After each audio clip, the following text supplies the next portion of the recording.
Saya seringkali di podcast itu antum mungkin lihat. Siap nonton, nggak pernah enggak. Nangis-nangis. Saya sering meneteskan air mata. Kenapa? Ada satu realitas yang luar biasa. Ada satu kondisi yang luar biasa. Padahal saya berulang kali mengatakan Habib Rizik, Habib Ali Kuitang, Habib itu sahabat gue semuanya. Ternyata termasuk beliau. Saya pun selalu berkata, tolong koreksi saya di dalam podcast-podcast saya. Tidak ada hal lain illa wa tawassaw bil haqq wa tawassaw bis sabr. Ila. Oke, Beb. Ana uhibbukum. Jazakumullah khair. Uhibbukum billah. Aja Mama. I love you full. Masya Allah, Masya Allah.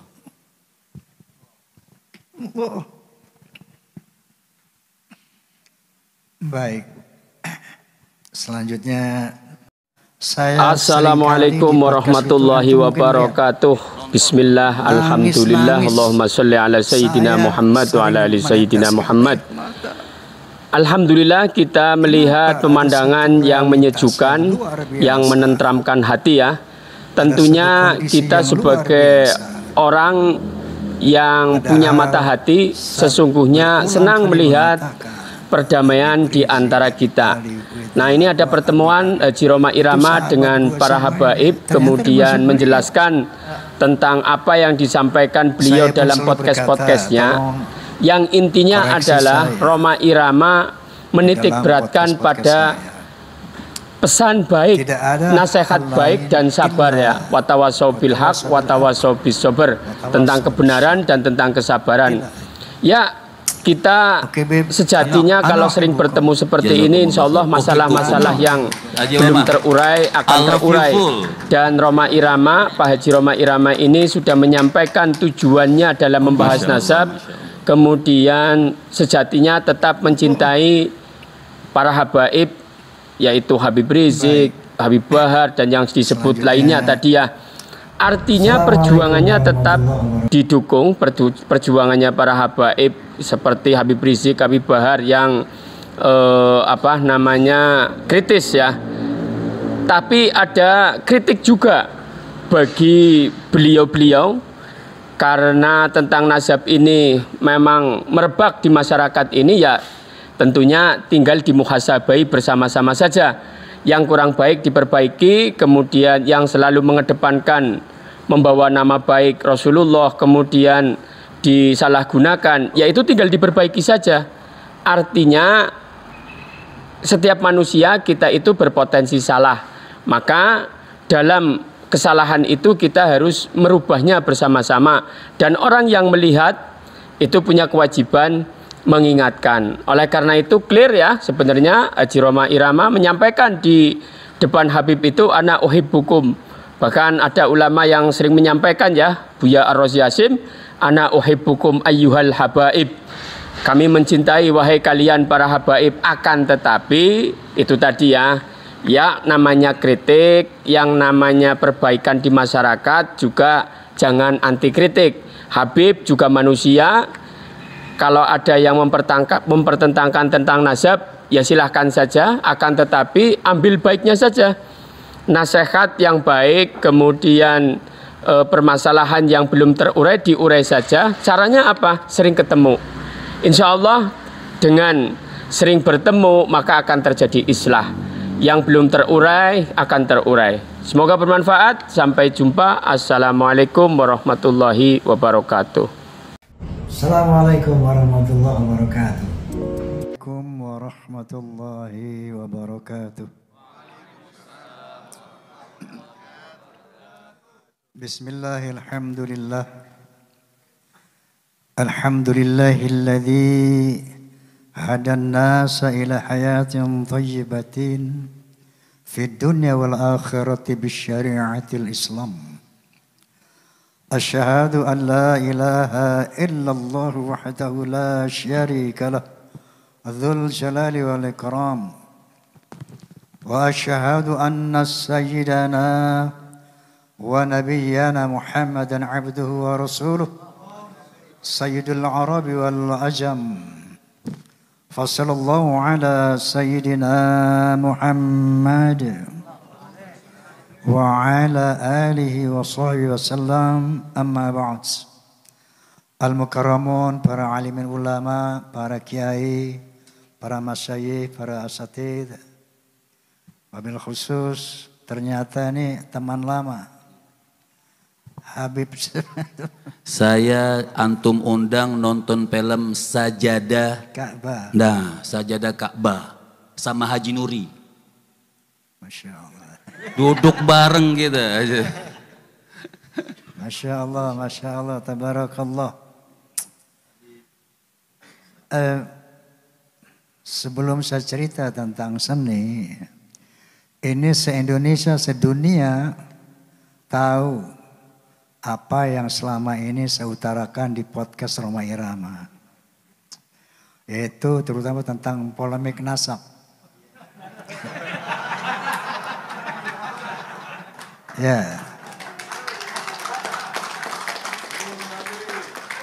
Dan yang selalu saya tekankan di awal, Bismillahirrahmanirrahim, tanpa kebencian, tanpa kepentingan. Itu selalu saya tekankan. Illa wa tawassaw bil haqq wa tawassaw bis sabr. Baru saya cerita bla bla bla bla bla. Nah, kemudian selanjutnya pada endingnya selalu saya katakan bahwa goal dari semua ini adalah semua pihak harus muhasabah. Selanjutnya kita laksanakan perintah Allah Subhanahu wa taala, wa'tasimu bihablillahi jami'an wa la tafarraqu. Jadi goalnya ukhuwah Islamiyah. Masya Allah, tabarakallah. Memang kadang-kadang ya saya seringkali di podcast itu antum mungkin lihat. Siap nonton, gak pernah enggak. Nangis-nangis. Saya sering meneteskan air mata. Kenapa? Ada satu realitas yang luar biasa. Ada satu kondisi yang luar biasa. Padahal saya berulang kali mengatakan Habib Rizik, Habib Ali Kuita, Habib itu sahabat gue semuanya. Ternyata termasuk beliau. Ya, beliau waktu idaman. Saya datang. Bukan. Pertama kali pembukaan. Pakai jaket gitu. Pakai itu beliau apa? Hadroh beliau. Ya, Masya Allah. Astaghfirullahalazim. Astaghfirullahalazim. Astaghfirullah. Allahumma shalli ala Muhammad. Maka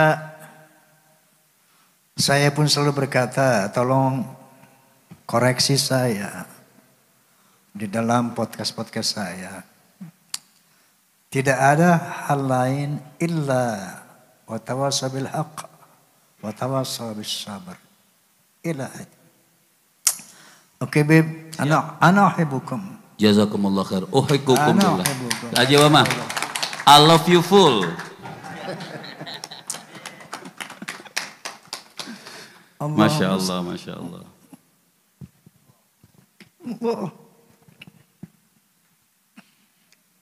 Baik, selanjutnya sesuai dengan apa tadi sahabat saya ini siapa Saifuddin.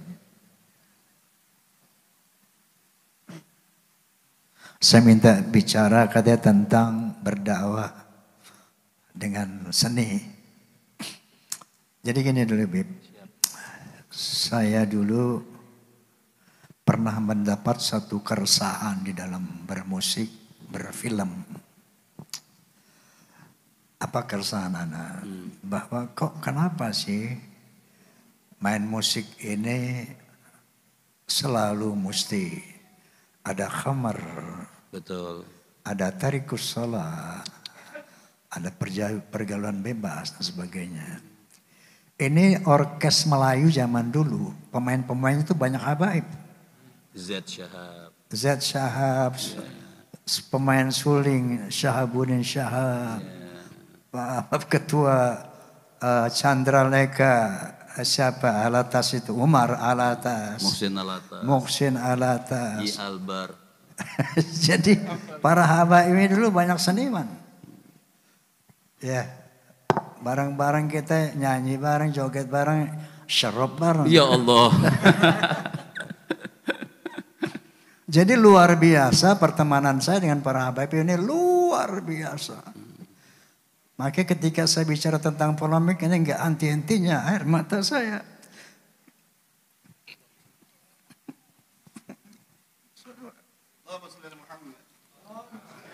Musameh, saling memaafkan karena Allah. Masya Allah. Ya. Amin, Masya Allah. Jadi kita ingin mencapai satu ukhuwah yang murni. Innamal mu'minuna ikhwatun fa aslihu baina akhwaikum. Baik, kita tinggalkan itu. Mudah-mudahan Allah memberi hidayah kepada kita semua. Amin. Agar kita sampai pada satu titik ukhuwah Islamiyah. Saya dulu ada keresahan. Kok kenapa main musik mesti mabuk? Main musik mesti tarikus sholah. Maka saya bikin dulu lagu apa tuh? Merah Santika. Dulu aku suka padamu, dulu aku memang suka. Dulu aku gila padamu, dulu aku memang gila. Udah cukup. Suara itu dari lahir. Kita mau utek-utek bagaimana, kok jelek-jelek aja. Jadi dulu memang begitu. Ya. Nah itulah akhirnya menjadi keresahan saya. Akhirnya setiap sholat saya berdoa, ya Allah, seandainya seni ini memperlebar jalanku ke neraka, tolong cabut bakat seni saya. Tapi seandainya seni ini bisa membawa kepada keridhaanmu, bimbing saya ya Allah. Berikan saya hidayah, tuntun saya. Kalau enggak, cabut bakat seni saya ini. Itu doa saya selalu di dalam apa? Ketika akhirnya berproses pada 13 Oktober tahun 73, soneta saya dirikan tahun 70, Beb. Tahun 73, 13 Oktober saya deklarasikan soneta The Voice of Muslim. Saat itu saya kumpulkan formasi soneta 8 orang waktu itu. Mulai hari ini no drunk. No tarikus sholah. Kita akan bermusik fisabilil haq. Fisabilillah. Enggak ada lagi maksiat. Siapa yang setuju, jawab tangan saya. Tab 8 orang Al-Fatihah. Itu terjadi 13 Oktober tahun 73. Nah saat itulah saya mulai berdakwah dalam musik. Kemudian dakwah saya yang pertama di pentas musik, Beb, mengucapkan Assalamualaikum. Allah. Dulu orang main musik nggak ada Assalamualaikum, nggak ada. Nggak ada. Jihad saya di musik pertama kali mengucapkan Assalamualaikum warahmatullahi wabarakatuh. Wow, sandal lumpur naik. Disambitin nih. Dilemparin. Karena itu merupakan satu perjuangan. Buat ucapan saat itu tabu diucapkan di pentas-pentas hiburan. Kemudian langkah kedua, qala Nabi sallallahu alaihi wasallam, iqtanim khamsan qabla khamsin, syababaka qabla harum ghinaka wal faqra wa farwa wa khuzra. Tahap ketiga, saya baca suratul Al-Ikhlas. Al-Ikhlas selama ini dihafal oleh semua umat Islam, bahkan sampai anak kecil tahu Al-Ikhlas. Tetapi tidak ada seorang pun yang pernah mensosialisasikan makna Al-Ikhlas di Indonesia. Tidak pernah ada. Maka saat itu dengan Bismillahirrahmanirrahim saya ingin sosialisasikan ini apa? Arti suratul Ikhlas. Saya tahu akan mendapat serangan. Tapi bismillah. Ini kalimat tauhid yang harus sampaikan kepada bangsa Indonesia. Masya Allah. Nah, begitu keluar lagu La ilaha illallah, ramai itu media. Waktu itu belum ada apa TV apa tuh, belum ada medsos, belum ada, baru majalah koran. Hujatan, Roma Irama mendendangkan Quran, Roma Irama menjual ayat, bla bla bla, dihujat habis. Akhirnya dia dipanggil sama MUI. Waktu itu ketuanya Kiai Haji Ghazali Ismail, astagfirullahaladzim, Syukri Ghazali. Kiai Haji Syukri Ghazali, kantornya di Masjid Agung Kebayoran. Waktu itu kantor MUI di sana. Dipanggil saya, dikumpulkan para ulama, dikumpulkan wartawan. Saya dengar Bang Haji mendendangkan Al-Quran. Coba lagu apa itu? Saya putar. Pertama ada suara efek angin. Saya baca suratul Ikhlas. Bismillahirrahmanirrahim. Qul huwallahu ahad. Allahus samad. Lam yalid wa lam yulad. Wa lam yakul lahu kufuwan ahad. Baru masuk musik. Bam bam bam bam bararam. Dam dam dam dam dararam.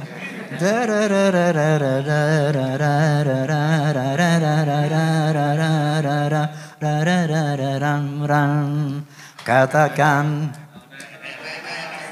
Tuhan itu satu, Tuhan tempat menyembah dan tempat meminta. Katakan Tuhan itu satu, Tuhan tidak beranak dan tak diperanakan. La ilaha illallah, tiada Tuhan selain Allah. Ini saya putar di sana. Lalu begitu kiai mendengar, para ulama mendengar, oh kalau yang begini bagus, makanya bikin yang banyak.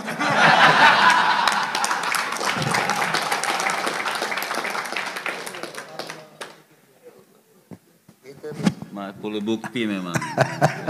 Awal dari dakwah dalam musik. Jadi saya didukung oleh MUI, langsung semangat lah berdakwah dalam musik.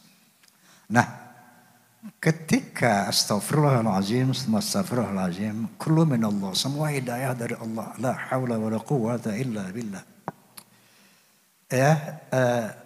Maka berlanjutlah dakwah dalam musik macam-macam. Ada keramat, ada ghibah, ada hari kiamat, bla bla semuanya. Tiba-tiba Amerika Serikat mengundang saya, yaitu University of Pittsburgh, mengundang untuk melakukan International Conference on Islam and Popular Culture in Indonesia and Malaysia. Luar biasa. Amerika Serikat, negara liberal, mau tahu apa efektivitas dakwah dalam musik. Sampai dia buat judulnya itu International Conference on Islam and Popular Culture in Indonesia and Malaysia. Saya diundang, ada 9 negara di sana. Kemudian saya buat paper. Paper saya judulnya Music is a medium for information, communication, education, unity, even dakwah. Saya ceritakan bahwa the power of music can change the character of human beings. Nah, untuk itu saya buktikan berdasarkan observasi saya. Observasi saya ada di sini, ada Forza, Fans of Roma and Sonata. Antum tahu Forza? Tahu banget. Jangan dia Forza juga. Iya, pasti itu. Fans of Roma and Soneta itu kalau menurut Asia Globe, majalah musik Asia, itu fans Roma tuh 25 juta. Kata mereka, bukan kata gue. Tapi yang struktural itu berseragam, terikat oleh aturan organisasi, diantaranya 4B, 4B. Harus beriman, bertakwa, berakhlakul karimah, berloyalitas. Saya mendengar dari Forsa, Bang Haji dulu saya suka main judi. Begitu mendengar lagu judi saya nggak lagi main judi Bang Haji. Bang Haji saya dulu suka minum, begitu dengar ini saya nggak minum lagi Bang Haji. Bang Haji dulu saya suka kurang ajar sama ibu saya, begitu saya dengar lagu keramat nggak berani lagi saya kurang ajar sama ibu. Bla bla bla bla bla sampai ketika saya syuting di Surabaya menggapai matahari dalam rangka istirahat, saya jalan di satu restoran, Beb. Ada seorang datang menemui saya, face-nya oriental, bawa tas, tampan. Begitu lihat saya, "Are you Mr. Roma?" Saya katakan, karena dia bahasa Inggris, saya bahasa Inggris. Ya saya berdiri, langsung dipeluk sama dia. Masya Allah. "You are my teacher." Saya katakan, "How can you say it like that?" Ternyata Bang Haji, seluruh perjalanan hidup saya terinspirasi dari lagu-lagu Anda. Wallahil azim, wallahil azim. Ini ucapan seorang, saya dibilang saya dosen bahasa Inggris di Universitas Erlangga, Surabaya. Coba ente boleh cek di Erlangga, Universitas Erlangga, Surabaya. Siapa itu dosen bahasa Inggris ketika tahun itu, tahun ada film Menggapai Matahari itu tahun berapa saya lupa itu. Hah? Nah, cari tahun 87 dosen bahasa Inggris di Universitas Erlangga itu siapa? Karena waktu itu saya nggak tanya namanya. Sampai saya bilang Bang Haji sama teman-teman saya, kalian harus dengar soneta. Subhanallah, ini saya tulis dalam paper saya, Bib. Saya tulis dalam paper saya. Bahwa ada testimoni seperti ini. Nah jadi ternyata the power of music can change character of human beings. Di situ saya yakin subhanallah, ternyata berdakwah dengan seni itu ternyata astagfirullahaladzim itu efektif. Sangat efektif. Tetapi banyak orang tanya sama saya, Bang Haji, termasuk Ridho Roma misalnya, Vicky Roma, anak saya tanya, "Pak, bagaimana sih dakwah dalam musik?" I can't tell you about that. Itu nggak ada rumusnya. Karena itu feel, itu given, itu hidayah. Yang pasti lagu dakwah itu bukan lirik-lirik yang baik, terus kamu iringi dengan musik, bukan. Itu bisa terjadi anti dakwah. Jadi syarat dakwah dalam musik itu pertama amalkan kalimatullah. A'udzu billahi minasyaitonir rajim. Bismillahirrahmanirrahim. Ya ayyuhalladzina amanu lima taquluna ma la taf'alun khabarun maqatan 'indallah an taqulu ma la taf'alun. Kamu harus bisa melakukan apa yang kamu ucapkan. Kamu ngomong tentang, ayo sholat, kamu nggak sholat. Jangan minum, kamu tukang mabuk. Jangan berzina, kamu berzina. Kabar maqtan yang dalam taqulu ma la taf'alun. Pertama itu. Jadi jangan memberi nasihat, tapi jadilah teladan. Jangan ngomong nasihatin orang, tapi jadilah teladan. Siapapun bisa bikin lirik dakwah, siapapun bisa.